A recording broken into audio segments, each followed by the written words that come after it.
Nagsugod na sa pagbaklas ang ubang kandidato sa Davao City sa ilang mga gipangkabit nga campaign posters. Naglusad sabog cleanup operation ang Davao City Environment and Natural Resources Office kung senro sa mga campaign poster nga gipangkabit sa syudad. Si Argil Relator sa detalye. Gipangbaklas na sa mga staff ni elected Davao City 1st District Councilor Ragdi Ibuyan ang ilang campaign posters nga gipangmungtar.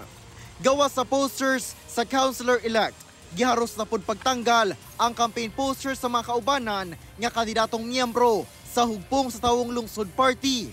Lunes sa gabi, gisugdan na sab sa mismong Davao City Environment and Natural Resources Office ang clean-up operation sa mga campaign poster.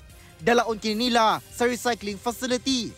Niadtong May 9, nagpagula og Executive Order No. 6 Series of 2025 sa incumbent Davao City Mayor Baste Duterte. Gimando ang tanang local candidates nga magmugna og grupo nga mao'y tahasan nga mananggal, mag-reuse og recycle sa tanang local og national election paraphernalia.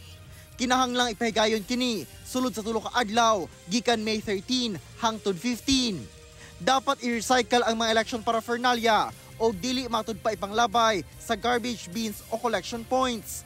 Ever since nga na magista day after elections limpyo na kita tanan, so I'd like to keep Davao City clean. Mas maayo nga limpyo dayon nga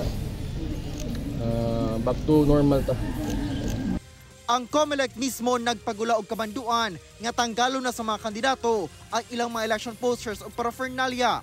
Lakip na ang mga post sa social media nga direktang nangampanya. 5 days after elections, dapat matanggal na nila.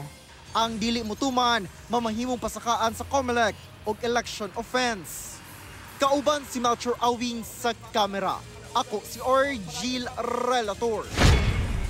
1 Mindanao.